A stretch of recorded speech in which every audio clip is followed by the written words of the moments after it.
बच्चों आइए प्रश्न को देखते हैं। प्रश्न दिया गया में रिक्त स्थानों में प्रतीक हमें इन दोनों चिन्हों में से किसी एक चिन्ह को चुनकर यहाँ पे भरना है। तो हम कैसे भरेंगे? हमें एक समुच्चय के अवयव दे रखे हैं 2 4 6 और दूसरे समुच्चय के अवयव दे रखे हैं 1 4 6। बच्चों इस प्रश्न की जो हमारी मुख्य अवधारणा वो क्या बनती है? मुख्य अवधारणा। हम जानते हैं बच्चों इस चिन्ह का मतलब होता है कि उप समुच्चय है, उप समुच्चय है, और इस चिन्ह का मतलब होता है कि उप समुच्चय नहीं है, उप समुच्चय नहीं है। अब ये देखो बच्चों उप समुच्चय का मतलब क्या होता है? उप समुच्चय का मतलब होता है जैसे हमने एक समुच्चय माना ए और उसके हमने अवयव माने 1 2 और 3, और एक समुच्चय हमने माना बी और उसके हमने अवयव माने 1 और 2।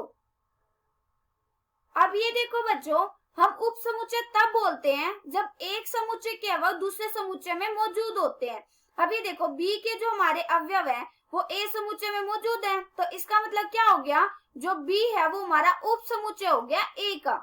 अब ये देखो हमें क्या क्या बोल रखा है प्रश्न में? हमें बोले हैं एक समुच्चय के अवयव हमें दे रखे, इसका मान लेते हैं ए नाम, इसमें हमें दे रखा 2 4 और 6, और दूसरे इसका मान लेते हैं बी नाम। दूसरे समुच्चय के अवयव हमें दे रखे हैं 1 4 और 6। हमें यहाँ पे इन दोनों चिन्हों में से कोई एक चिन्ह भरना है। तो अब ये देखो बच्चों हम कब कहते हैं उप समुच्चय है? उप समुच्चय हम तब कहते हैं जब एक समुच्चय के अवयव दूसरे समुच्चय में मौजूद होते हैं।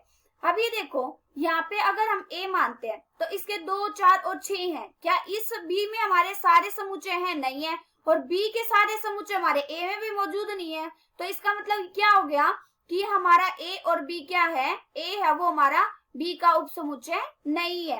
आशा करती हूँ कि बच्चों आप सबको समझ आया होगा। धन्यवाद।